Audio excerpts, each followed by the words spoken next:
How you guys doing this evening? Welcome back to Third Thursday Live up here at Underhill Bonsai in Folsom, Louisiana. Underhill Bonsai is Louisiana's premier bonsai nursery.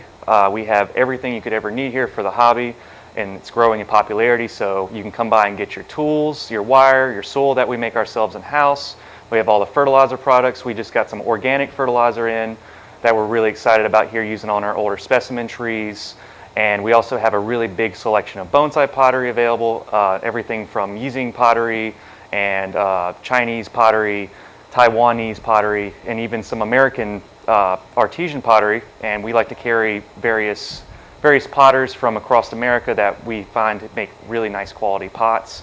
And also we have a lot of raw stock bonsai and pre-bonsai that we've developed in-house as well. We have our own propagation system going on here, where we take select plants that we know and select species that we know would make really great bonsai for our range, and we propagate, grow them here in the field and collect them. We also have a very active Yamadori program for those that don't know that are native to the Southeast. You can participate in one of those Yamadori programs coming up in the near future here. We usually start those off in November, and we talk about Yamadori excursions in January and February. So for tonight's program, I have Mark, don't let me butcher your last name. Coulon. Mark Coulon. He is from New Orleans, I would say more, just go ahead and say it. A little south of New Orleans. A little south of New Orleans, but he's been doing bonsai for quite some time now. He's developed a really good relationship with the nursery here, and he has some very nice bonsai to start with here as far as junipers. And so our main subject is going to be basically Juniper 101, how to design junipers, talk about them, and kind of step away from the natives for a little while and talk more classical design or juniper design. So, input on that? So this is a Parson's Juniper, Parsonii. Either way you say it's the right way. This is one of the only junipers we could get away with growing down here. That's pretty vigorous. Some of the foliage resembles a shimpaku. It could get pretty dense. If you let it go on the ground, everything's going to go straight up and very sparse and pointy. So we're going to try to keep all that in check and hopefully make a nice tree out of it.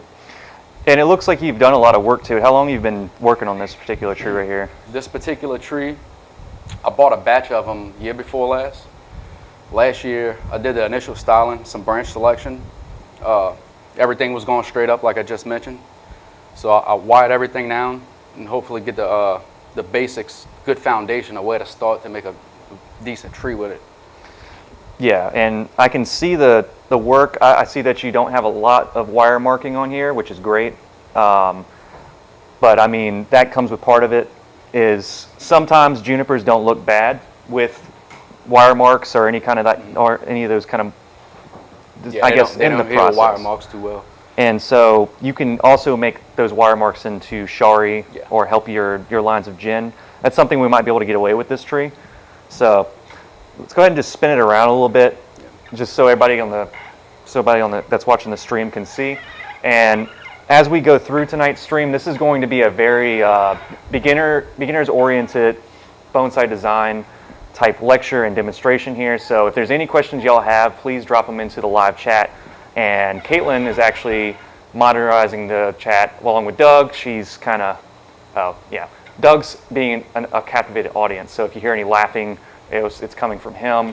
But also Caitlin's going to be taking the questions and hopefully answering them. Or if she can't answer them in the chat, she'll direct them our way and we'll discuss them here. So this juniper, I see a lot of different possible fronts on it.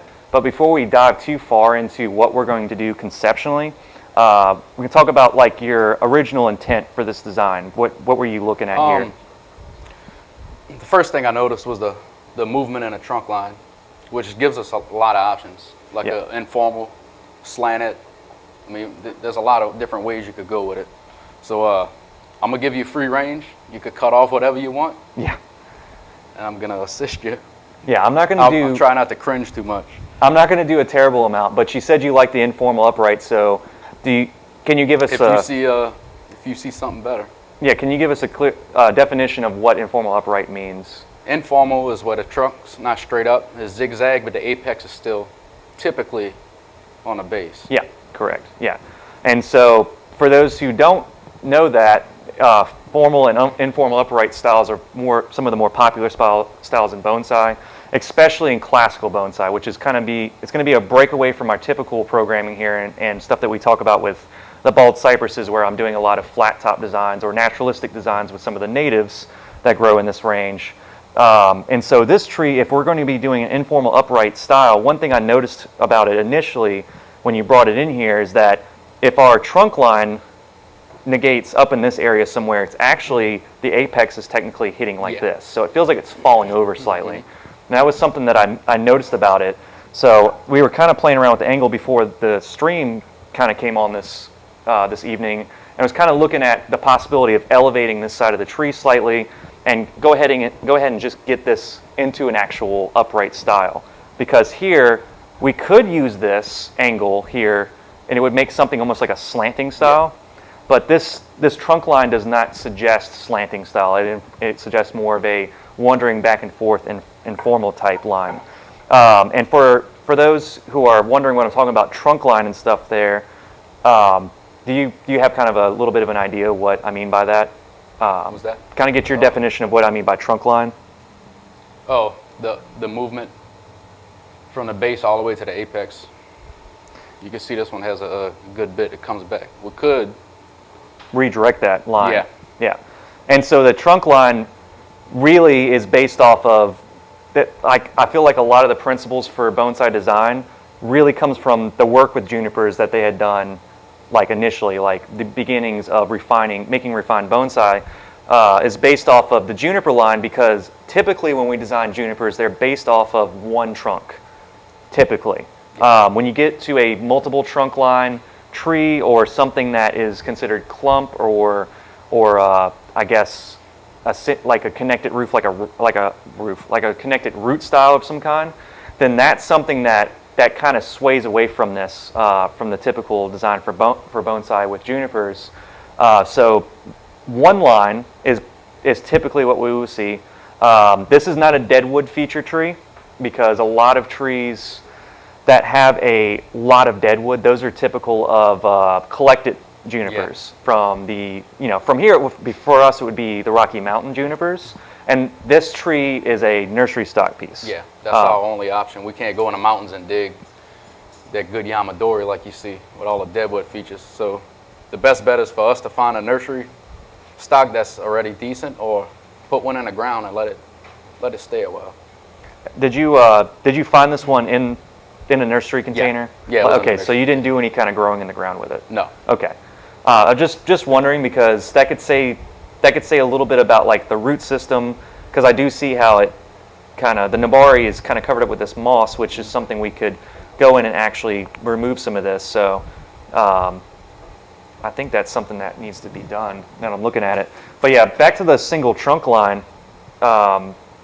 You want to make sure there's a strong trunk line on junipers, because they're not a pine tree, because there's a typical pine tree design where all the branches seem to droop off of one singular line. They can be informal or formal upright trees as well. You can also kind of look at junipers as more of a, like we had said with Yamadori collection, alpine style trees.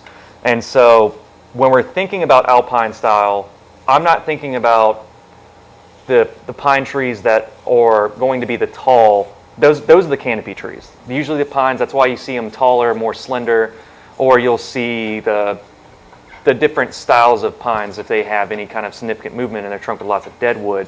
Whereas the juniper is more of an understory tree. They don't normally get really, really big unless it's unless we're talking about the juniper that Goshen has. Is it a toy guy? The female. Oh yeah. I can't never remember that name.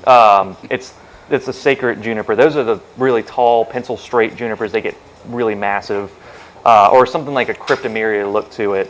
Whereas the alpine juniper, it's more of an understory kind of tree here. So I'm thinking a little bit more strong trunk line, but broader, and not all the branches droop directly downwards. That's usually not something we have to really worry about. So not every branch here is destined to go down and up again. Some branches could come up and then go out to kind of build out a crown, or or if all your branches orientate from one area, which I've seen in a lot of Japanese designs, is that with junipers you kind of work with what you got because we can't chop it back either. So a lot of these branches or finer shoots could orientate from one spot on the tree as well. I don't know if you've seen that very often. Yeah, so there's actually a juniper, it's in that picture there on the wall, but it's a green mound juniper that I've designed, and I initially had to grab all my branches from up here. I was lucky to have one branch here. So this branch, the branching on this tree is a lot better than that. But if we're going off of one trunk line, another thing I noticed about this tree is that there's some really thick branches up here. And we want them to get finer as they go up, just like any other design. So that one's pretty long.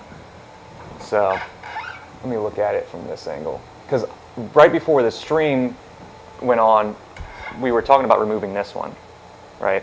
And I wanted to remove this branch here so we can get kind of zoomed in, so you can kind of see the different calibers in the branching and stuff up here on the top. I think that was the original trunk line, and I bent that one out and made this one a new apex. Okay. So it is a little too thick. That is something that's typical of designing junipers, is that because you have that continuous line, you do want it to negate at one point. So it is very common to take the top or a long running shoot on a juniper and then bend it backwards and force something like a shoot that exists on the inside of that curve to come up. But now that this branch, you faced it towards the front of this planting, correct? Or is this your... It kind of did its own thing after I took all the wire off. I was letting it recover. Okay. So a lot of stuff like this one right here curved back on its own. Mm-hmm. So I really don't remember the intention of this branch. Yeah, the original intention. Which it is kind of coming towards the viewer, and it's a lot thicker. Yeah. So we were talking about possibly removing it. But before we do that, let me explore a few other options. Because like you said, you had maybe intended it to be your trunk line. Let me see how much flexibility it has. It's got a good bit. So maybe it could be pulled back up again to continue that line, so your line would come like this. And so I don't want it to be off to the side of where we're trying to draw the apex of our tree over our base. So it might need to be removed, and we can borrow branching off of these trees up here to recreate the top of this tree again, which I see a lot better opportunities. And we also want to make sure that we get smaller and smaller up top. And this looks like it's the fulcrum of this branch is already at a decent angle. Another thing about bending junipers, they can be quite brittle. This species has a problem with, this species has a real issue with splitting branches. Yeah. So you were showing me earlier, we got the crotch split right here. And if that happens, you could wrap wire back over it, flag and tape, cut paste helps. Mm-hmm. And it'll fuse back together. Yeah, Mark's got some wire on a split right here. And it just in the case in the future that you're bending on your branching and you're because you want this bifurcation. But sometimes when you're wiring it out and you're trying to get movement in there, these junipers, their grain will crack at that junction right there, or that bifurcation, and split. So he's got some wire right here kind of holding together, and you put cut paste inside of there, or? No, I think I had a piece of flag and tape over it instead of the cut paste to hold in the moisture. Okay. It might be time to remove it, but if we're gonna, if we wire this, I might want to leave it there. Yeah, just for extra support. But there's different techniques you can do to try to avoid that. Yeah, and that's kind of like tearing just at that junction there. So that's just something that's very common with junipers. And looks like when you uncovered the base here, we actually have a nabari, which is rare for junipers to have. Yeah, usually you get what it is once you put it in a pot. Yeah, I'm just kind of... Looks like it flared out even more. And how long has it been in this situation here in this pot? About a year. About a year? Yeah. Yeah, Parsonii, I've witnessed them really, really grow fast in containers. I mean, pull that one off that chair right there. I want to kind of show an example. We might have time to work on it this evening, but this is a Parsonii juniper here, and this one was cut to a singular trunk. Let me get that tape off there. This one was cut to a singular trunk, and it's root bound in this pot, and it's got roots matted all the way against the sides of the pot here. But you can see that it's actually got a decent little base on it right now. And it started out a little bit, I would say a little bit smaller than a pencil. And it's already achieved about what you would call a thumb size base on this tree, which is pretty decent, especially if you're looking for a shohin or something like that. Yeah. If you're trying to make a shohin style juniper, which that one would probably be suited for something like this. And that was within a year that it grew like that.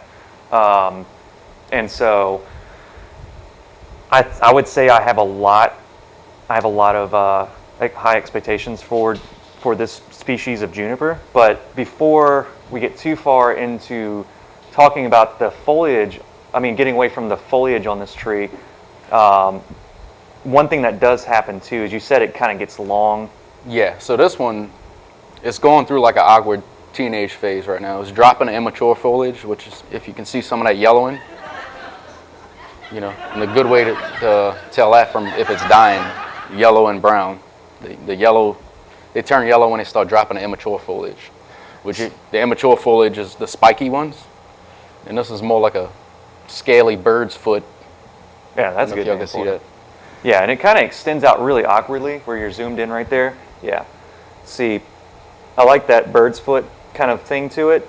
And I find that sometimes if there's an overly long shoot, and then when it turns from that juvenile to that more mature, it looks really weird. Like it looks like it pokes out. I saw a couple of them. Right here.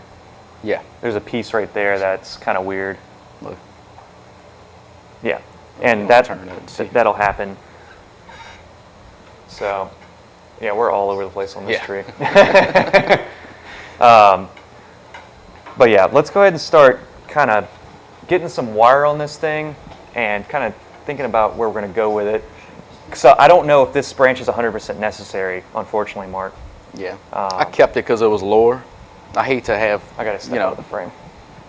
hate to have the foliage start way up there and have to bend things down to make up for it. And my issue with the branch, actually take it and lean it towards us, the whole tree. Take it like at the angle that you got it. Yeah, lean it a little bit further. Okay, lean it back a little bit and spin it like kind of like that. Oh, too far. Go back. Keep going. Right there. So I think that's a really good front right there.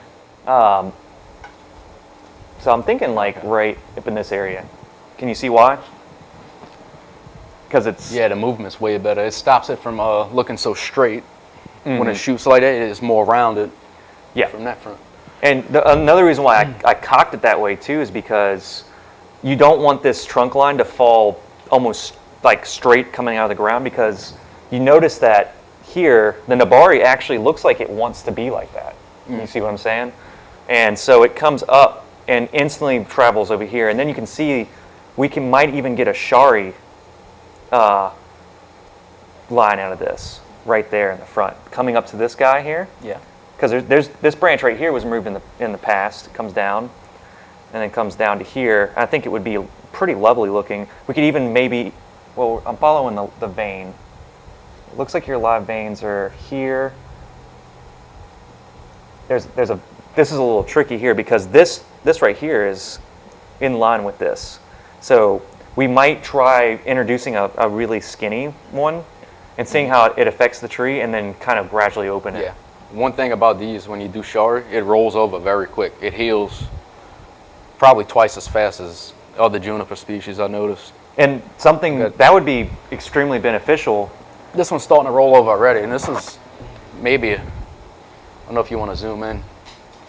Yeah. Maybe about a month and a half, 2 months, and it's already rolling over where the shari's at.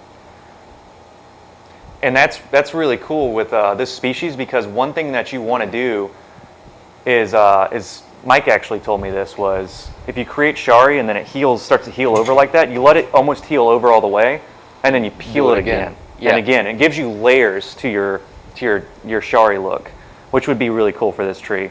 So yeah, I feel really solid about this angle. Good with that. But I see this branch being your first branch and this not being in the design anymore. Okay. Because the reason why is because see how thick and straight it is right here? Mm-hmm. And these Parsonii are real difficult to bend and have them set. Also, your bifurcation exists way out here.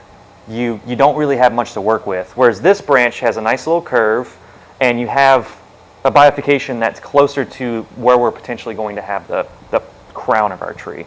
And we can kind of move it around a little bit, and we can get some really nice fine wiring on these branches. And lucky you're here and you actually apply wire very well, we can get in here and sculpt out these branches pretty quickly. That's the fun part. Yeah, exactly. The tedious wiring. So I know that for this design, originally this was pointing towards us, towards the front, this big thick piece I was complaining about. Let me see. It's still a little much. I might cut some of it off to chase it back and see if maybe it gives us a better window opening to here, because we can still drop these into this zone. Yeah. So, all right. So hold your breath, okay? Oh, look. I think I'm going to go ahead a little bit for some gin. We're going to nub it because you got plenty of opportunities to gin right there. So I'm going to go ahead and say, since we had talked about it, we're going to kind of remove back here. When you get a second. So we have, so the bifurcation basically just means that if we have a singular branch growing and we have the shoots coming off, and this would be, and our juniper usually, they usually grow like this, and they'll get nice and dense. In order to create that bifurcation, we'll cut it right here, so that in the future, we will create a new run of shoots, and you'll get that doubling of branching, and we can go down the line, and as we go in, we can keep cutting back to more bifurcation, and you create another useful word in bonsai, ramification and refinement in trees. And so as you continue to prune, that's something that will naturally happen from pruning. It's a very beautiful process, and with junipers, it's actually very easy. On a juniper, it comes up, and the stem is usually made of scale foliage, very, very fine scale foliage. So usually it'll be something like that, and this is the apicable bud on a juniper normally. That looks about accurate too. Yeah. And usually when they say pinch the foliage, you pinch that terminal. That apical bud right there, the adventitious bud is probably the better term for it. And there's buds at the ends of all these. And so yeah, it's kind of like pruning a deciduous tree in a way. So you have to rely on the fact that you need to know that junipers are capable of budding every single leaf. And that's something that I've talked about with bald cypresses, do the same thing, but it's a little harder to see in that. But in junipers, I think it's very easy to detect that you can see every single tip of every single scale could be a new bud and be a new extension.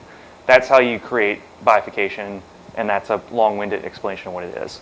So yeah, can you guys already kind of see from me removing those couple of branches and overly long extensions? Look how beautiful this tree silhouette's starting to come out. You can see the takagari.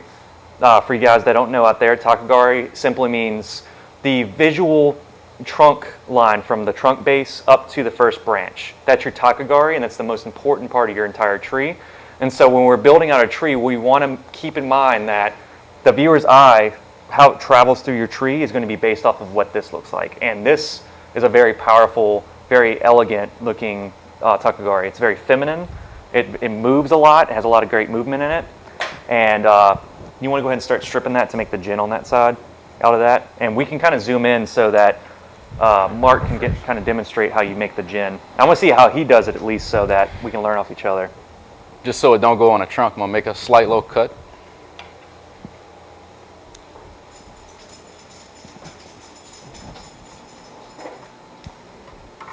Keep doing your thing. I'm looking. Grab and twist. It should come off. Sometimes you get lucky and a whole branch will twist at once. And tell us why it's a little easier to to do this while it's still live versus old dried branch? When it's live, the cambium layer separates from the wood easily. It's because it's full of sap and moisture. Yeah. And the bark is more readily. So if you're ever wiring a tree and you find that that whenever you place your wire on there, and for instance, this particular variety of juniper has like a paper thin filling bark, it will roll off of there just because of how easy that bark will come off. When it comes to making gin, it's actually not that bad of a thing. I think I'm just going to use this pole to cut into that trunk to make that. Like your wire cutters? That'll work. Yeah. And we don't want, when you're making gin and shari, well, gin, you don't want look like somebody came with a chainsaw and chopped it. Kind of want it natural, as if the branch fell off. There was a grafting knife over here. Kind of split it. Oh, here it is. Grab that and roll it off. It gives it a more natural look. That's good for now. Yeah. And we can go ahead and do that there That one too. Yeah, go ahead and hit that one, since it's going to be a feature. It's going to be a minor feature on the tree. And if we don't like it later, we could cut one of them off. Yeah. It's too much. And 3 is not a bad number. Make sure you're using. What's that? Yeah. Your use of tools. We're going to have to brush up on that a little bit. Well, that's all I brought with me. Yeah. It's okay. If you need something, let me know. I got a whole toolbox over here. That's good. It's pretty much all dead back there. And you see how Mark's working at this gin here, and it's taking a little bit longer to slip that bark off of there. Yeah. This one was dead already. Yep. That one was. You can see the difference, how easy this one slid off. And also you can see the difference in color too. Yeah. Yeah, we might have to carve that off. Let's split it first.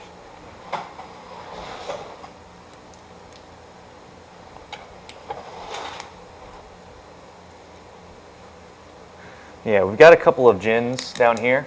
And so to further go into gin,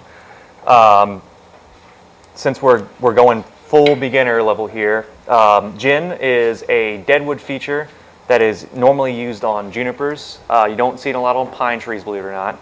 But it is a feature that is suggesting that a branch was once there. Whereas a shari is a stripe in the trunk line that is kind of, it's not a hollow, but it's a spot where the bark has been removed. And so I was actually going to go in and do a shari now. And if that's something that you can see being on this tree, which I can definitely see, just a thin line of shari right here, coming down this way. So I'm going to, unless you got a better tool than I do, I was going to cut with this knife and take out that. So I want to make sure that when I cut in, that I kind of follow the live vein of this, and I'm not straying too far from that. And this is a grafting knife, but it can be doubled as a kind of like a pull. I like how the tip kind of faces downwards, so it lets me kind of actually dive into this wood and kind of drag a lot better. So there's another shari, another gin right here that I'm going to kind of go down into. And when I create a shari, I want to, there's a kind of a, nope, that root's not actually dead, it nubbed itself, but I want to come down all the way to the base of the tree and kind of make a suggestion that maybe that falling away of that branch also caused it to lose that thin line of bark, which typically does happen in nature. And like we said before, if this shari is going to affect the tree, we're going to make sure that we just kind of leave it narrow for now. And Mark, you were pulling out carving tools, so I guess when I get this pulled off of there, you were going to do some kind of further work on it, bring it in a little bit. Yeah, like how you doing right now? I like to do the 2 lines and it's kind of concave. Yeah, okay, yeah. There's a tool that I use when I carve that. It's kind of like, it is that tool, but I can attach it to a, it's like a scoop. But this seems like it's pulling the bark and the wood off of there pretty well. But yeah, I think your tool actually will help get that bark off a little easier. You want to go for it? We'll use that right here. Yeah. Where's your other line? So the line's kind of runs thinner. Okay. You see it? Yeah. I haven't used these in a while. Oh, your head's in the way. Oh, sorry. Yeah. It's part of Okay, the, so you came this way, but I see it. but I didn't go that. Yeah. Oh yeah, I went a little bit down on that curve because I That's like the fine. way that looks. Yeah. Yeah, you don't want straight lines. Yeah, you want it to kind of change. You want it to go from thick to narrow, and even sometimes kind of flow back and forth, so the viewer has something interesting to look. So it's not just a stripe. You don't ever want it to be just a one singular stripe type line kind of deal. You want there to be breakup in it. What root you went to? To the top of this root. So your head's in the. Oh, sorry. It's okay. I can't really see. That's why we're getting you on here to. So you, presenting is a little bit of a challenge because you got to also work, but you got to be out of the way too. Which, ooh. Pull that up. What happened? He said, "At least you got hair. You got plenty Not of for hair to long. go around." Yeah. Starting to fall out. But yeah, that shari looks really cool. And you could even go in a little bit on it too. It wouldn't be that bad. But like you said, this will roll in a little bit from naturally trying to heal over.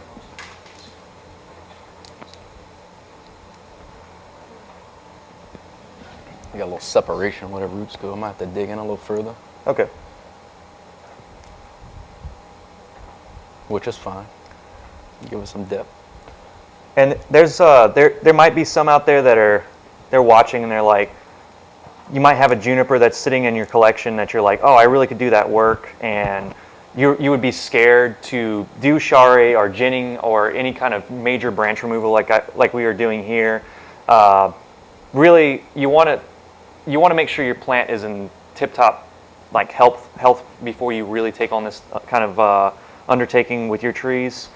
You don't want to cut off too much foliage and too much jarring to the roots and put your tree's health in jeopardy.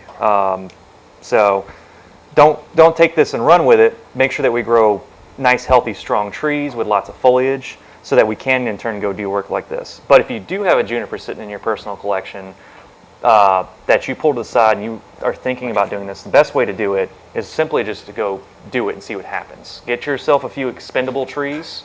I know that's something that in bonsai is so precious to most people, and it really should be, but there should be a tree that could be expendable to an extent. And if it becomes a great tree one day, then awesome. I have a couple of trees in my personal collection that I was like, this tree might not be great, but I can do something I've wanted to do with the same species, some technique that I've seen, and I'll give them a shot. Some die, some live.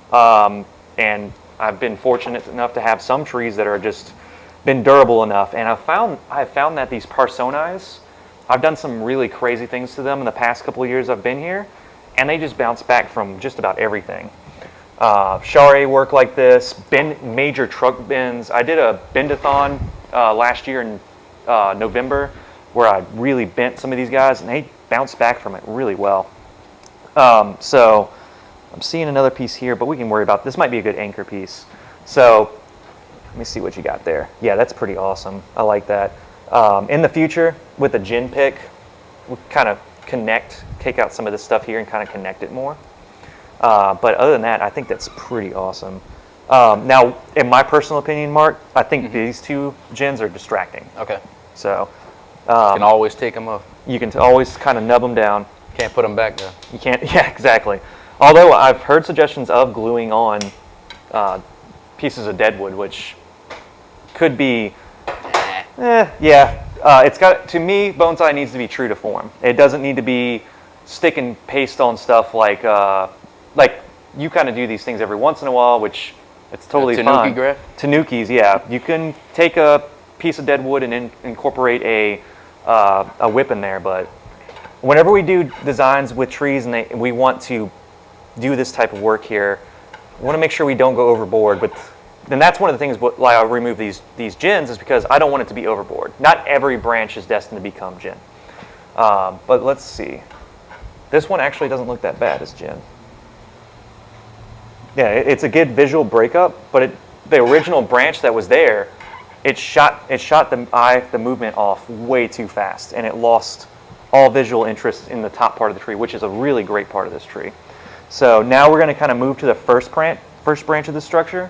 And if I were to look at any tree that I've seen thus far that I've seen in your collection, now this tree has a classic first branch, second branch, back branch, and then crown pieces. Yep. I mean, this should be cut and dry, straightforward, put wire on it, move things around. Mm-hmm. So what me and Mark are going to do here is we're going to kind of go through and kind of pick out foliage that's in the way. And we're going to start wiring these branches out. And so it looks like we're going to need a mixture of this and some of this and maybe a little bit of this little tiny stuff here. And usually when I'm doing refinement, I'm not going to bend any of these branches, except for some of these. I'm going to bend a few of these bigger ones, just because they need to be just a position. I like the angle of this branch, but stuff like that might take a heavier gauge. Yep. So I'm working with 1 millimeter, which this is going to be annealed aluminum. We're not using copper here, but when it comes to aluminum, you should use a little bit more of a heavier gauge. This is not a heavy gauge, but this will be heavy for the growing tips I will be wiring. So that's going to be everything that is either hardened off last year's growth and even some stuff that's softer here. Some stuff that's still green, very green, but the hardened off growth is kind of is going from this. We can get a kind of a example of that here. Down here on this branch, this looks like it grew out this past season, and it's kind of yellow colored right here. And then this is what it'll look like next year. So this brown in here, where it's kind of turned that color, and there's a kind of a bar branch kind of thing going on here. And so yeah, this gauge will be great for that. And then we're going to also be using, this was like 2.5 roughly.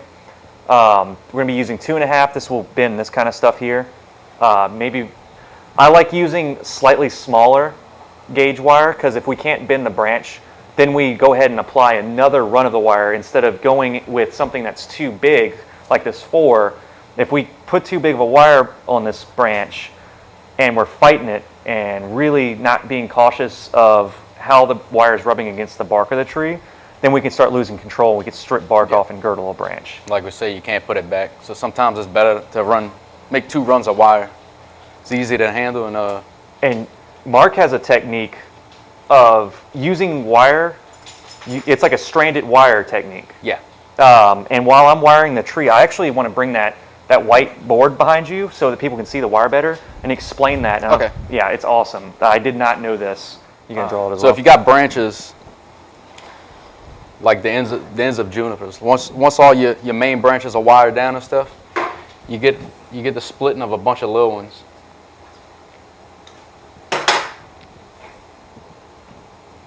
Right? And instead of trying to do the 2-branch principle with each little one, you could take this wire, make a couple wraps. I'll show you. Get the wire snips. I gave you a pair of old linesman pliers. They're a little rusty. Yeah. So you would take this and you could count 1, 2, 3, 4, 5, 6. So you'd make 3 bends like that. You would wrap that, make these cuts. And it kind of helps if your branches are a little thicker here, because you can use the 3 wires to bend it. Then you can split this off. Here, move over a little bit. You can split these off and wire each little branch together. So you can still use this to kind of move your tertiary branches. And it's a lot easier than, going in there. It saves a lot of time. And being really intricate with it. So, and I called it the stranded wire technique because I related that to electrical wire, where it comes in the sheathing, and you cut the sheathing off of there, and you'll get the multiple wires, and I think that technique is really awesome. It saves a lot of time. Yeah, especially when you get into the ends of these things. I mean, you can see all the branches that's on it. You don't want to be sitting there, you know, wiring two together. Yeah. So you want to start getting wire on that there. Will we? And if you want to apply that thick gauge wire to this branch and this branch. Another thing, how you were saying about splitting, the crotch splitting. If you got branches like that, kind of start right here instead of back here, and it kind of holds the crotches together. As opposed to, ooh, that's pretty bad. As opposed to bending it back here, it has that freedom to split off. So we put a little bit right here just to protect it. But we want water. Yeah, primary branch. Do the primary branch and kind of do these two guys. And I would say run your wire out on this guy here and then to the tip of that one. So we can get a lot of play out of that.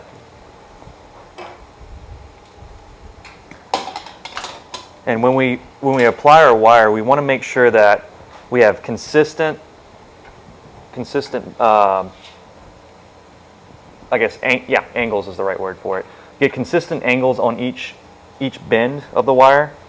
Make sure that we are touching the branch, and something that like kind of like going off of that a little bit, touching the branch with the wire on all parts of it that we apply.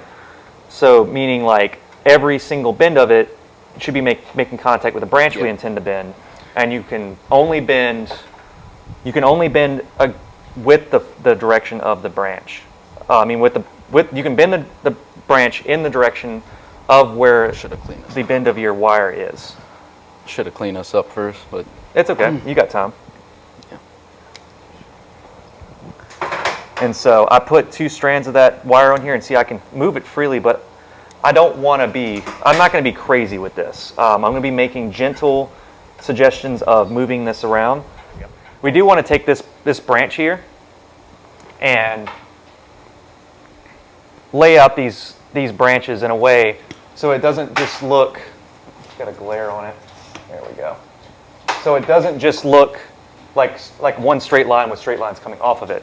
What we eventually want to do is put some movement into that branch and make sure that this one here, for instance, comes off of the curve of each bend. And you can come up to the top here and do that. But you can be in jeopardy of if you're laying out your branches and you lay them all flat. If you just lay them flat like this, then when you look at that branch dimensionally, because we're making a 3-dimensional sculpture here, living sculpture. So we want to make sure that when we lay that branch out, that it comes down, and there's side-to-side visual movement that we can't see. Go ahead and zoom in on that. So this is the trunk of the tree right here. So this is going to be that branch from the side. If you only wire your branches flat out, then they're pretty much going to look like this, and then you're just going to have a tuft of foliage kind of like that. To give them dimension, you always want to make sure that if you're wiring a branch down, that you have a succession of branches coming up to kind of fill that branch in to give it definition.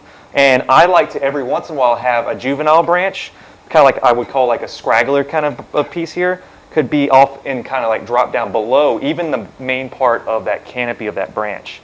And this is kind of built directly off of John Naka's conceptual designs out of his book of how to design proper branches. So when I go in with this branch, see if you can see it on the camera really good here. This is going to be that first branch that drops down and comes out. And since the front's here, I'm going to kind of turn the branch towards the viewer a little bit, like that. And then this is that branch that I was talking about that's up here on the drawing. It comes up and then over the top. So we can start building that out. I'm pulling it away from you. No, you're good. And I need And this is going to need to be shortened up so that it doesn't shade out this bottom branch. And then we can start taking these pieces here that are a little longer than they need to be, that are a little floppier, and we can pinch them back to that next bifurcation on that piece of foliage. And it'll start giving us that ascending look to the tree that we're looking for. Like this growth right here may look a little ridiculous right now, how it's just coming straight up, but we can take this wire and take full control of that and move it outwards. So we got another piece here. So you can kind of start seeing I'm getting that, and there's a piece that's dropped down right here. I'm going to cut that. I'm going to cut that off. Because typically what they say is you don't want a branch that feels flat, but you also don't want any growth coming off the bottom of the branch. Because trees in nature, the whole thing, how trees don't grow straight up, trees don't grow straight down. So I'm going to take this other branch and make it the cap of the branch structure. So you can see this beautiful branch structure is starting to come together for us now. And now this piece, and this is one thing that I tell a lot of people, is that yes, I am wiring pieces that I'm going to cut off, and that is just part of the game. Is that if you're going to play the bonsai game, you got to accept that sometimes you're going to wire things and you're going to take them right back off. So here's that beautiful branch structure that I was talking about. That thanks to John Naka for giving us that design of how to conceptualize it. So now I need to take this piece that's flopped up right here, and then I need to bring it down into this zone here. And then this branch, I'm going to turn it a little bit. Can I turn it on you, Mark? Yeah, go ahead. There we go. And so this is going to drop down into this zone here. A little bit more? Tell me when I'm good. Oh, okay. So I just got this back here. I'm going to bend this out of the way so it's background. Yep, there we go. And so I just want to keep building that structure that we had just drawn out on the blackboard there. And then I can go in and I can pinch out these tips to encourage it to be shortened back. You see what I'm doing, Mark? Mm-hmm. So kind of start visualizing how when you wire those branches out, how you're going to start achieving this structure that you see here. And then here's some of that awkward foliage that Mark was mentioning earlier that kind of pokes out. I'm going to try to see if I can get that to contain itself. But chasing it back like I did, now it's going to encourage it to backbud back here. We're going to pinch this back.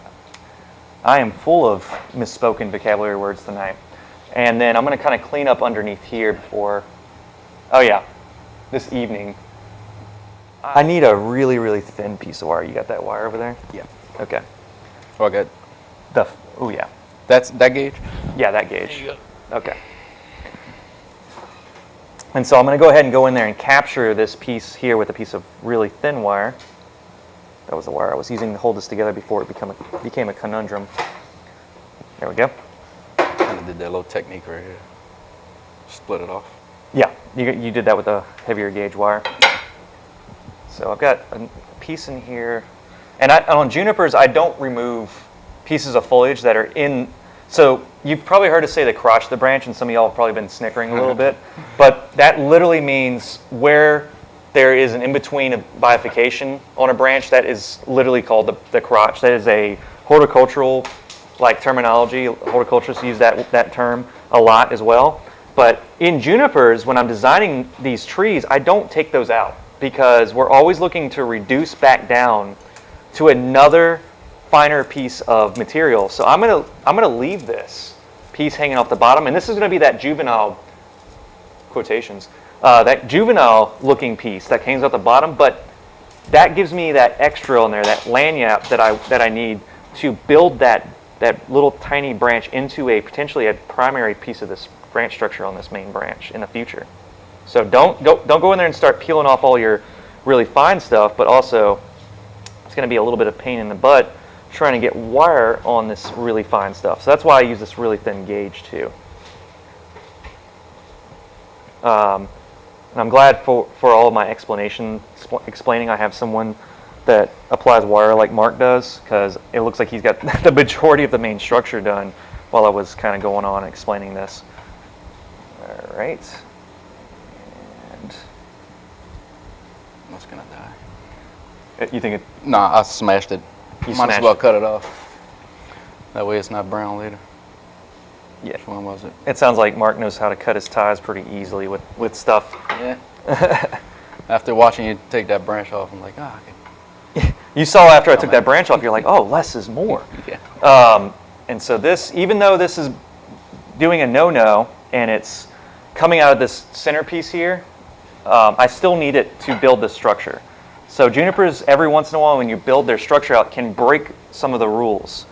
Don't break all the rules, but every once in a while you can break a rule when designing a tree like this. So chase that back a little bit. And then this is obviously too crazy now. So we're going to kind of leave that. So can we, Mark, kind of move over to the side a little bit? Come back in on that branch. Just want to show the structure of that branch now. Right there. So the majority of our branches, also seen on the camera gives me a little bit more perspective of where I need to trim it. The majority of our branches should look like this. This is a pretty nice formation of a branch here. And in the future, when this fills back in, it'll get more robust. And you actually want to take some of these out. More robust, and this is alternating habit on this juniper makes it easier to do this too. Alternating means that it makes a bud back and forth up the branch, kind of in a zigzag kind of motion here.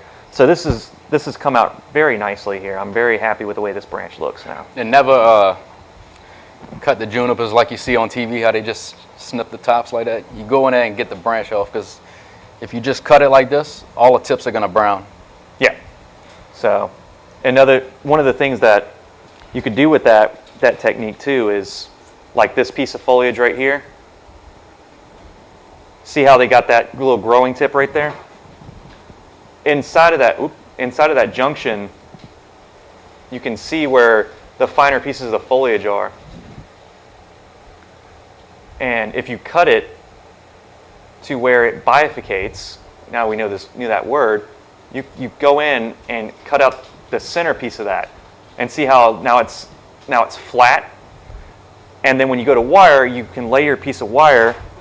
Another trick that I use when wiring junipers is if I put a piece of wire on here, let's say this wire is coming up the branch, I'll do kind of like this thing where I capture that foliage like this with kind of a longer piece of wire. And I'm not wiring every single fine piece. I'm just capturing. It actually wants to be done from the other side. Let's see if I can get that. But it's kind of like a bar that goes across the finer pieces, just to hold them flat. Because as they develop, they will turn into that flat pad eventually. So it's a hard technique to kind of show with the wiring here, but all right. So let's kind of turn it. I want to see before we drop that, move that branch. I want to see where we're at.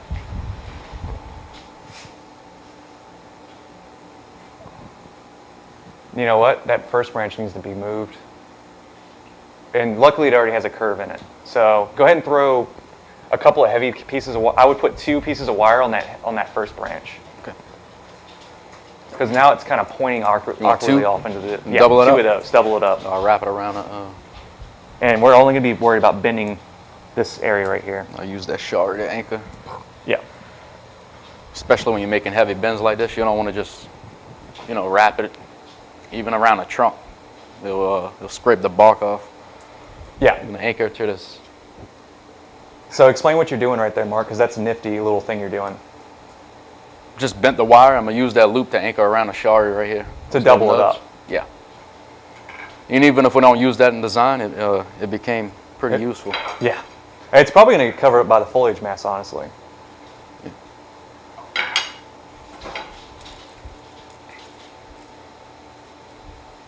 So as soon as he gets that wire on there, you can think about where I want to bend that branch and then start working with the rest of the tree to make the rest of the tree follow what that first branch's design is doing. Because that's what we do with our first branch, is it starts it starts the suggestion of what the rest of the tree is going to do. We should be looking to continue that design aspect up the tree and make sure that it feels like every branch is on the same tree, and we don't have a bunch of tinier miscellaneous branches that don't really go together and kind of give us a confusing, muddied look. We want to make sure everything has about the same movement and same suggestion. And you don't have to go very far with those. Well, I split it off like that, just in case. Okay. Just in case we needed it. Yeah, watch that little tiny branch in the crotch there. It's got that little piece of wire on it. Yeah, see. It's okay. All right. Okay. Don't go too far. Yeah, go ahead and get there. All right.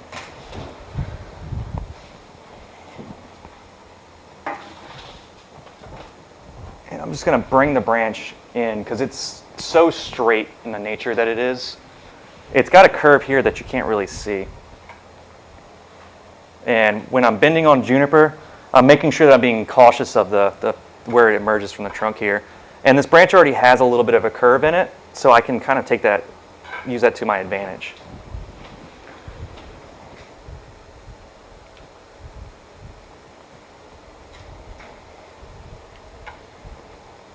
I know it's not a lot of a bend, but it's enough to kind of make that branch a little bit more.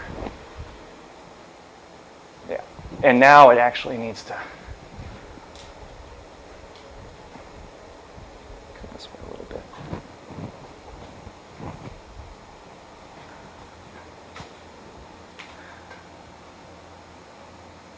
Yeah. You want to use some guy wire with it? Yeah, that's a good suggestion Okay. too. So we can guy wire right there.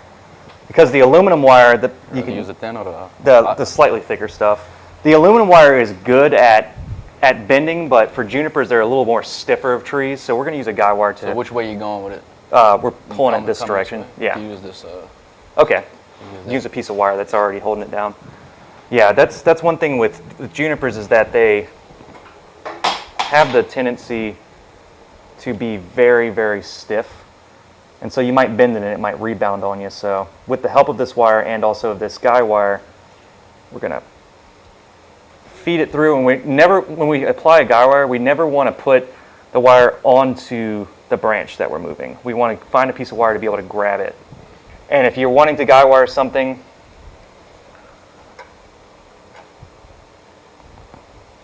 yeah, so cut it right there. Good. If you're wanting to guy wire something on a tree, if you have to run a piece of wire, that's what you have to do.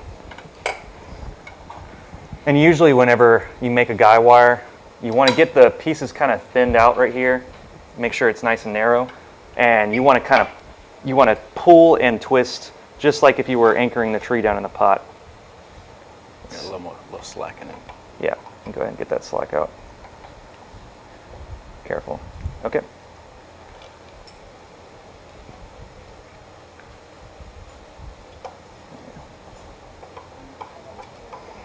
So you show me where you want it, and I'll.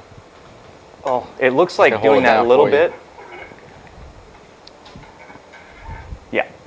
So I'm just trying to get it to come around. Yeah, so we're trying to get it to come around a little bit more.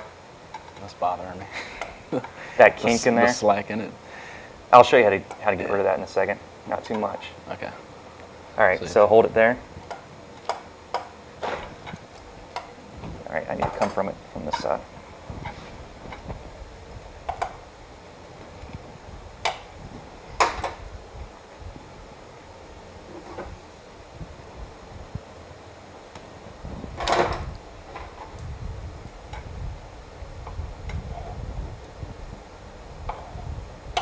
Yeah, and if you have this kind of going on, you can take a thicker piece of wire. Where's my regular wire cutters at? Right there. You can take a thicker piece of wire, and you can take this here and kind of twist it around.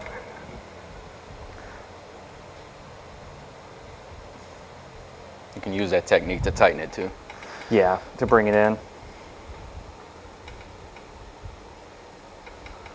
And I don't hear any cracking or anything in the branch, so this is not putting a lot of stress, but it's giving me that that little bit of ease that I need to get this branch into a better location.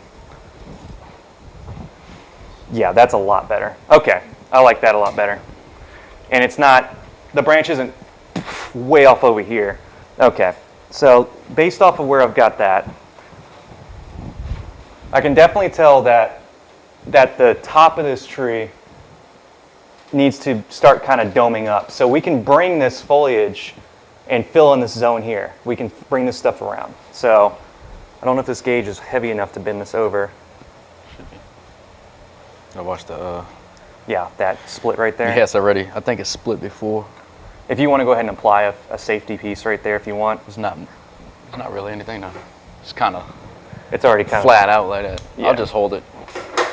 So see if we can get it to just be over the top of that. And then you can take this and lay it like that. You see that? And then this back here is going to counterbalance our first branch. So we want it to kind of look like the first branch in a way, but we don't want it to feel like a perfect triangle shape. And this is going to need some distance taken off of it. So come in a little bit, come out a little bit, come in a little bit. I'm just going to massage the movement into this tree. Down, up, over, down. And that usually helps me whenever I'm trying to lay a branch out in a tree.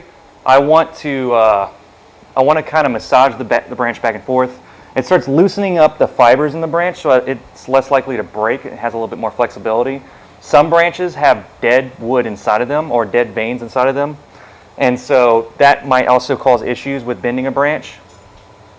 So I like to kind of wiggle them around, and just remembering to apply movement in every direction also helps too. So these are going to need to be cut back. So I already can see that this is way too long. So we're going to cut it back to there.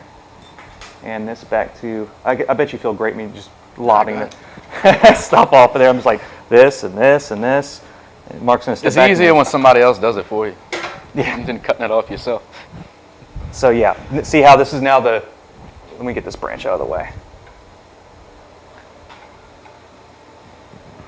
See how this is now counterbalancing this branch here. And Mark, what I'd like you to do now with this branch is build it out like similar but not identical. Okay. So take like the branches that are above and drop them above this. Take this branch, probably put another gauge of wire on it. And you can even drop that down into this area here to kind of fill in this zone here. So let's talk about this back branch. And so back branches are really difficult to get right on designs like this. But if we use our back branch to our advantage, we can make this tree not feel so flat, and we can make a three-dimensional design and not a two-dimensional design by using this back branch correctly. So back branches are not typically seen completely by the viewer, but as you walk around the tree, you can start to see more of it. And so what I want to do is make sure that you don't see the base of this branch, but you also can see where the foliage emerges from the back side of the tree. So while he's kind of working there, I don't mind the upward angle of this because I do want it to exist in the zone. So I want to kind of tuck it in behind the, oop, there goes a branch split right there. Yep, I pushed way too hard on that. That's all right. Yep. Suck it back together. Does the line hold up? No, the line's torn, man. Let's see. Yep, line's torn off of there. Oh. It's okay. I still got a little cambium. And actually the branch is a little too long and thick. Okay. So go ahead. Well, that makes it this decision a little bit easier. Yeah, it makes the decision a lot easier actually. And it's not a mystery. I've done stuff like that on stream before. Now it makes it a lot easier. Now I can conceptualize where this is going to be. So it doesn't need to be, I don't need to drop it like this branch. It's a back branch. So it just needs to help me out by building in the back of the tree. So I'm going to use that there. And this is a little long, but I can see where you use the stranded wire method to kind of build it out. Let's see. Oh yeah. Now you can kind of see up in the zone, how the zone right here, you can see where that disconnect is from the crown, that it's actually helping draw the viewer's eye through. I'm like a weatherman right now. And so, not even close. But that back branch is of little importance right now other than just providing some backdrop for our tree. So this is going to be our next piece that I'm going to kind of help drop down into this area to kind of break up that negative space right there. So that's going to be a great movement. And as we get towards the top of the tree, we'll kind of show you how negating the crown, I call it negating the crown, so that it doesn't keep on going off into the distance. Tell us about Bayou Lafitte and where you're from. It's pretty much a dead end, like one road in, one road out, and you go. How do I get there? How would you get there? Oh, from New Orleans, go south. Follow the road south as far as you can go. Then there's the Gulf of Mexico. There's a small island underneath it called Grand Isle, which is washing away, and Is it actually Jefferson or you're in it's in Jefferson Parish. so extreme southern Jefferson Parish? Yeah. And eventually, it's going to suffer the same fate as Grand Isle. There's no more cypress trees in Grand Isle. Everything, the salt water took over everything, and it's slowly happening in Lafitte too. So, the further south you go, it looks like a elephant graveyard. Yeah, just kind of slowly going away, and you see Yeah. all the trees are bone white. So when I went to collect this year, I was like, oh, I know some spots, and I went to dig up some trees, and there were no trees. So just sticks. Wetland, yeah. You see that top of that pad, how it's kind of got that awkward kind of chicken foot piece sticking out the top? I can Alright. see it Let me really see. well from my end. So yeah, just as a right. Oh, I didn't bend anything yet. Oh yeah, Oh, I was you kind of bending it. bending things around. Oh, but okay. I would say just pinch We that could. back. Or just bend it down. I like to play with it before I cut it, Yeah, just to see. there you go. Yeah, don't let me go hacking away at your trees. Make a Because you few want with suggestions. junipers, you want as much foliage as possible. The life of a juniper is in the foliage. This is kind of But it's- like the go-to for juniper design. Yeah, so you could apply this to Shimpaku. You can apply this to Green Mound, the Procumbens nana, or any other elongating juniper that you get your hands on. So yeah, this would be a very good solution and practice to if you're not sure what to do with your juniper stock that's sitting around. So yeah, I would say as long as it's got this type of growth, I mean, it doesn't have to be juniper either.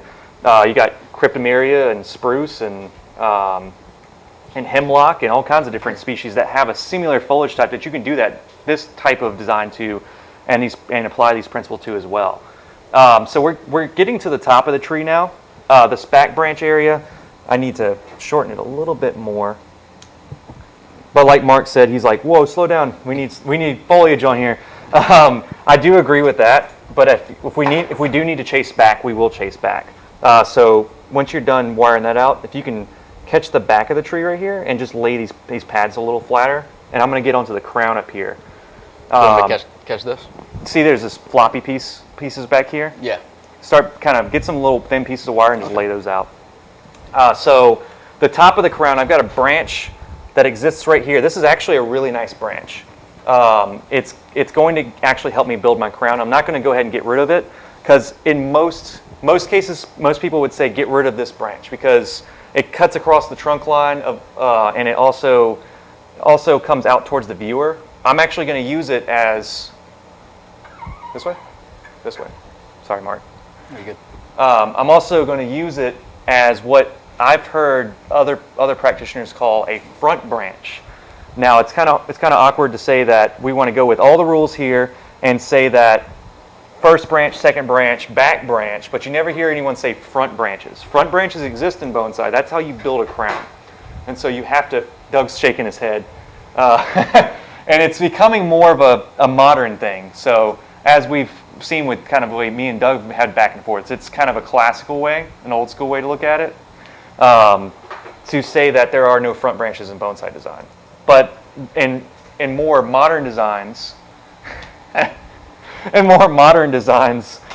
we want to see fuller looking trees, and the only way to achieve that sometimes is to have front facing branches or branches that might break some rules like bar branches or whatnot. And that's something that is becoming a little bit more accepted in circles and even the professional rings of bonsai. So I'm going to use this branch to come forward slightly. It's not going to completely face forward, but it's going to give me the answer. I know we're all tied up in this tree right now. It's going to give me the answer to this branch here. So it will need to come back a little bit too. Let's see if I can get it to, I need to get on this side to kind of work with it a little bit. See if I can get it to come in. Lovely. Down, and around. I made a mess right here. No, you're good. I miscounted the... Too much wire is a good thing sometimes, so that you can always go back and reuse that wire.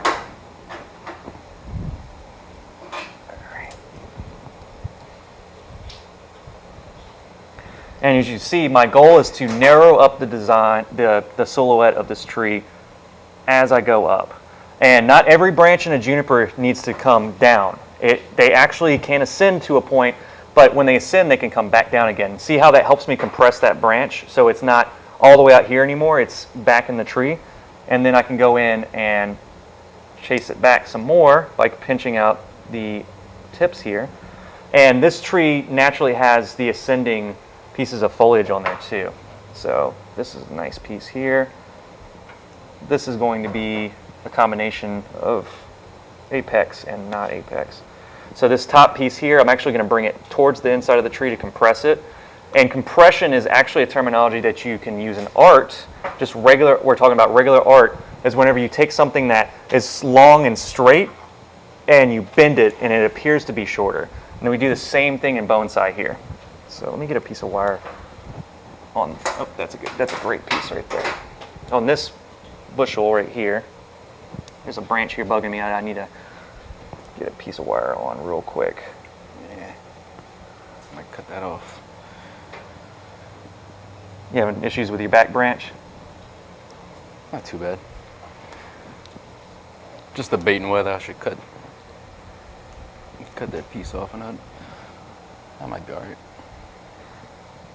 And also, notice something. We're not, well, we are wiring the crap out of this tree, but we're not like over wiring it. We're not going really over the board with it. We're kind of just staying at this comfortable level where we have enough wire on here that we can capture all the main parts. Because just like a deciduous design on a tree, we can actually go in and use pruning to our advantage, where we don't have to wire every single fine piece. We can just follow the way that the tree actually grows. There we go. Beautiful. I like that little branch right there. It helps us fill that in a little bit better. Okay. And then I'm going to chase back this stuff here. Start refining that silhouette.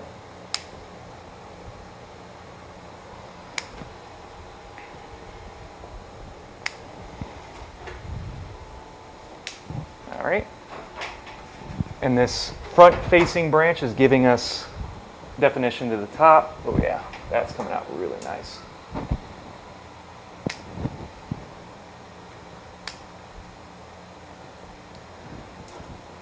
And then this is going to need to go away. And so, as you can see, guys, I'm right on the cusp of capping off this tree. This is going to be the apex right here, right where Mark's forehead is basically.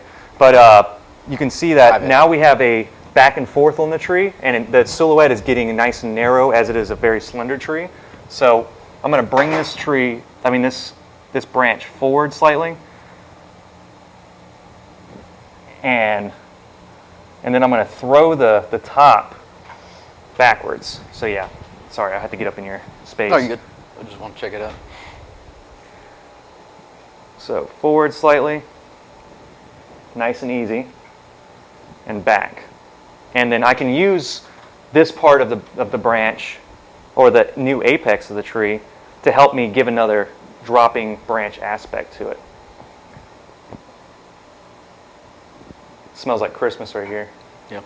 I still can't smell anything. Yeah, these junipers have a lot of, their sap smells like pine sol, basically. We've been cutting on it, so it's bleeding out. It's like, oh! It smells like Christmas, smells like pine sol, smells like, it actually smells really good for the tree. It's like, man, this is a little stressful. cut this interior stuff out of here because we're not going to really need that. So I'm seeing, let me see. Oh yeah, that's a fine little tree, Mark. I'm seeing this come forward a little more. Is this still your front, or did you? Yeah, so that means it needs that. I was bending it and I was like, wait a second, where am I at? There we go. There we go. Look at that little tight looking canopy on there. So this front facing branch needs to come down just a little bit. This needs to drop and ascend right here a little bit. This needs to come a little bit more forward and down a little bit. So there's going to be a bald spot right here. Which we have branches coming out to fill that void after. So I'm going to spin the tree around in a second. Let me do some final touches on it, but it looks great. I like the way this tree's come out now. The only issue I'm having right now is that this back branch is creating a kind of a weird kind of thing right here, where you can kind of see it. So let's spin that a little bit more. There we go. Yeah, I don't want the line to be disrupted by that back branch like that. There's our new branches. Yep. And so before you bend those, I want to show them the bald spot. Everybody's got a bald spot, even trees. Every tree's got a bald, like a well-designed juniper's got a bald spot. Because what we're doing is we're taking the foliage that was just simply a branch and we're laying it over, so there's going to be a bare spot to that branch. So when I turn this tree around, it looks great from the front, right? But look how flat and uninteresting it is right there. And so this spot right here is going to need to get a lot of sun and a lot of light to fill it back in. And in order to do that, to get more fill in right here, Mark already applied some really thin wire, and we can go in here and be really tedious with this. We've been on this tree for about an hour and a half, so we're not going to go too much further. This is something you can go in and do later, is go in and take these branches right here and move them into the locations where those new branch, because we're going to get this. We're going to get stuff like this in the future out of these branches, or out of these shoots, because they will develop, and we're not going to pinch any of the tips back. We're going to make sure we let the foliage breathe, get some nice, kind of fan them out, and don't kind of pinch them off. And then you can do that with this. And just for the sake of it, just to help finish the tree off, we'll put a piece right on this very top piece, lay this over, and you can go in, and when you're finished, you can get a really nice refined look out of this, even though we just did some really heavy work to it. So yeah, I would bring it, don't want to cross over the line like that. Where's your other piece? It made like a nice little... Yep, like a whoop. And then this is going to be interior. You don't want that. So I'm going to turn it around and show everyone the finished product.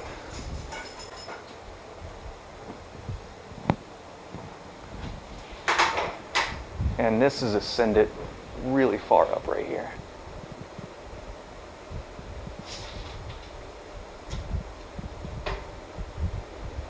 And there will be some wiring to be done right there. So yeah, that came out really cool. That's not bad for about an hour and a half of work right there. And we're gonna leave kind of this stuff up here. See, that's kind of loose looking up here. Mark can go in at his leisure and put some really fine wire on every single little small piece here if he really wants to. Might raise the shari up too. Yeah, I might do some more shari work. Piece of gin. Yeah. Might raise it. Yeah, and that's an option there, is to keep going with the shari, but I just wanted to do a short demonstration on it. But yeah, that would be a great thing to add to this tree as well. So I really like this little tree. It's really cool. And once we get it potted up, I see the style of pot that it's in. I think that style of pot works for this, but I mean, you could reuse it. Mm-hmm. But maybe something, you know what? I just saw it in my head real quick. Something that's a little bit more, a little deeper. Almost like a semi-cascade pot? Almost, yeah. So grab the whiteboard and kind of draw it up. Or actually, yeah. Something like this? We got one right there, actually. Yeah, that's perfect. Yeah, something a little bit more along those lines. Yeah. I would want it to be a little narrower. There it is. So this pot here is going to be a little bit better than what what we're thinking, because it's deeper, it's got rounded edges right here. Instead of, remove this away so I can show them, how this one has kind of bellied out here. Doesn't really suit the feminine nature of this tree too much. This suggests a little bit of a fuller, fatter tree, whereas that suggests a taller, skinnier tree. And junipers, we want to overpot them by giving them depth so that the drainage is a lot better on them. We don't want standing water in our junipers. Which this one's borderline too shallow.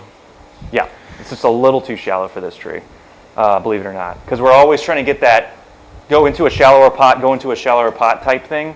And in the case with junipers, we keep them in deeper pots. And if you look up a lot of Japanese bonsai, junipers and pine trees, they are in deeper pots than you would assume if you go back and kind of reference that. But yeah, this tree is awesome. So cool. Thanks for bringing it in. No problem. I'm working on it. And we're gonna do a quick thing where I'll show you guys how to take stock that you can find here at the nursery and start aiming your tree to look like Mark's tree here. So here's a piece of raw stock material. It's all right. That we just have at the nursery here. This is going to be very typical of Parsonii Juniper growth. They grow very straight and very long. And like Mark was saying earlier, while we were getting into his juniper, he was describing how they grow. Sometimes they grow straight up, and most of the time it is a straight up nature, or kind of diagonal, because their branches will get long enough they'll start falling back.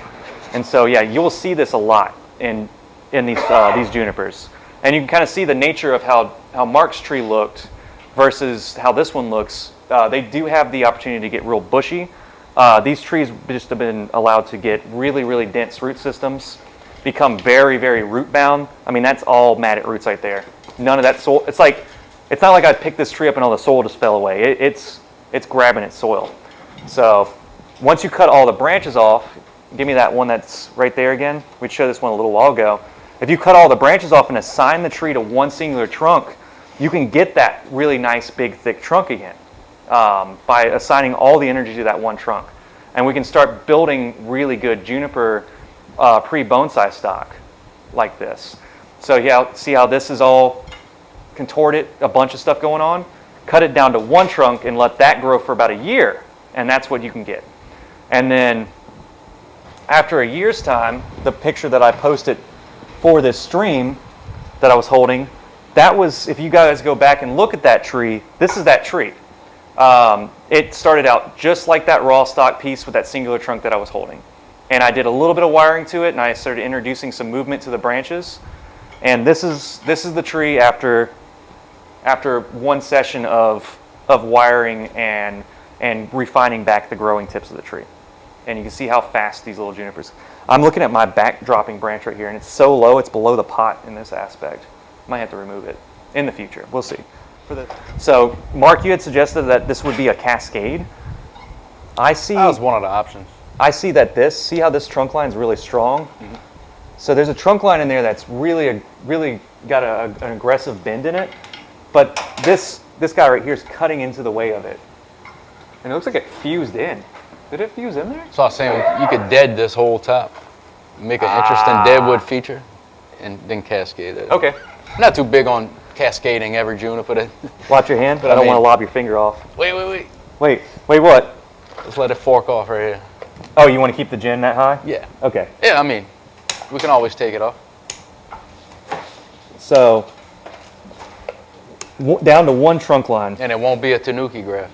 Yeah, it won't be a tanuki. There will actually be a piece of deadwood that is part of the tree. And so this is how you would clean this tree up and take out all the multiple trunks. I do kind of see what he was talking about now with the cascade style. Your gin is too. And everything. Back branch. Everything that is overly long, coarse is what you're going to call it at best. Coarse in nature. This branch is actually lucky because it's thin enough that I'll keep it. And then everything that's super duper long, I cut back.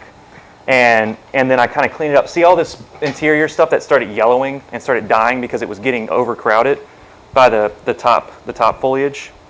I'm cutting down to that now. And now I need to decide on which one of these is the dominant. That's got a better line in it.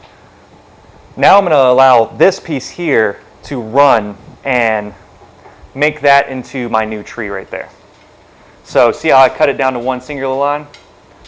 I don't know if it's very clear, but there's a piece that I just cut back to a nub here that will be turned into gin in the future. And that's a good case. I would like to see this made into gin, because now I don't have to fake my way into a dead wood. I think it's actually laid in there, and it's connected to the root system too, so it can be of interest. But yeah, this could be a great cascading tree too, like that. Wait, let me get my hand behind it. There we go. So that could be really cool, and this could be your little apex up here. So that kind of stuff is real easy. Come over to our nursery, or go to your local garden center or other reputable bonsai nursery, and you can pick out material like that and make really quick decisions. And you'll get this tree, like I was saying, in about a year. So I'm going to go through and make the same decisions again after allowing it had grown out. Taking off overly strong stuff, cutting back to nubs, and compressing the tree back in. And you see, I'm not thinking too hard about it. I'm just making sure that this trunk line right here is visible, and that there's no other branches that are really big and competing for all the viewer's eye. There's a big piece right here. So it comes up in this branch, this new trunk line now kind of leads off to the side here. This is competing for the viewer's eye because it's thicker and coarser, but there's a better branch back here that's thinner. So I'm going to cut that off and reduce that down to finer branching. We're going to base our junipers off of one trunk line, and then we're going to cut down the juniper again to finer branching again. And see, you can already kind of start to see the little tree in there by cutting it back like that. There's the trunk line. It's like a miniature version of the one we just did. Exactly. Mark just got it right on the spot there. Like I was looking at the trunk line earlier, and that's a pretty good little, and you have to go in and you have to do angling, and you have to angle the trees sometimes to get what we just did with Mark's tree. Because not all the junipers are going to grow the way exactly you want them. We're going to have to do some manipulation of angle, and when we repot the tree, you can easily change those angles. But yeah, this was Evan Pardue and Mark Coulon. And this was Third Thursday Live. Thank you guys for tuning in. Y'all have a great evening. This is Evan with Underhill Bonsai. Thank you guys so much for watching our video. Like, comment, share, and subscribe to keep up to date with our nursery. We are Louisiana's premier bonsai nursery, stocked with supplies, tools, pre-bonsai, and specimen bonsai. We were located on 10 beautiful acres just south of Folsom and a short drive from New Orleans, Baton Rouge, Pearl River, and Slidell.